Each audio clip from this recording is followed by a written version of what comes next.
Assalamualaikum warahmatullahi wabarakatuh. Halo teman-teman, perkenalkan nama saya Dela Nurhasana dengan nomor NIM 101241137. Di sini saya akan menjelaskan sedikit materi tentang Ma'rifatur Rasul. Namun sebelum itu, teman-teman bisa ngebayangin gak bila kita semua hidup di ribuan tahun yang lalu di mana keadaan dunia sangat gelap gulita. Bukan karena keadaan lagi malam hari ya, atau karena tidak ada lampu, bukan sama sekali.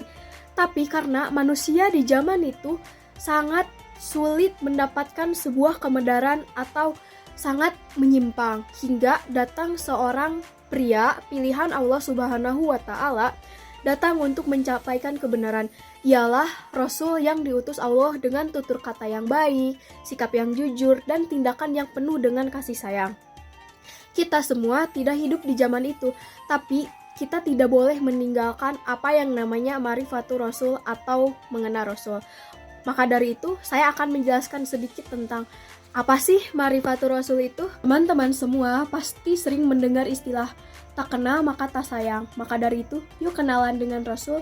Rasul secara bahasa diambil dari kata arsala yang berarti utusan. Sedangkan menurut istilah dalam Islam, Rasul adalah seorang lelaki yang diutus oleh Allah Subhanahu wa Ta'ala untuk menyampaikan dan menyebarkan wahyu dengan tujuan untuk mengajak manusia kepada kebenaran dan kepada ketauhidan atau mengesahkan Allah Subhanahu wa Ta'ala.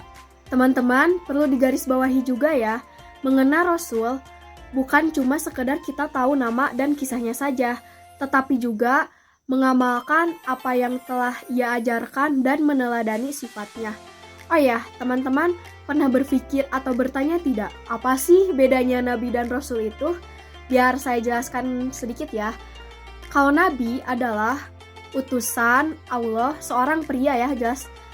Seorang pria utusan Allah yang menerima wahyu tapi untuk dirinya sendiri saja, tidak wajib disampaikan kepada umatnya. Sedangkan Rasul adalah seorang pria utusan Allah yang menerima wahyu dari Allah Subhanahu wa Ta'ala dan wajib disampaikan kepada umatnya. Perlu digarisbawahi atau diremember sama teman-teman ya, tidak semua nabi adalah Rasul, tapi semua Rasul jelas adalah nabi. Salah contohnya nabi itu siapa? Nabi Adam alaihissalam, itu adalah nabi. Sedangkan contohnya Rasul yaitu Rasul pertama ya, yaitu Nabi Nuh alaihissalam, dan Rasul terakhir adalah Nabi kita semua yaitu Nabi Muhammad Shallallahu Alaihi Wasallam. Teman-teman, Allah Subhanahu Wa Taala mewajibkan kita untuk meneladani sifat-sifat para Rasul. Lalu ada berapa sifat para Rasul yang wajib kita teladani dan wajib kita ketahui? Yaitu ada 4 ya teman-teman. Kita wajib meneladani 4 sifat Rasul. Apa saja? Yang pertama adalah jujur atau sidik.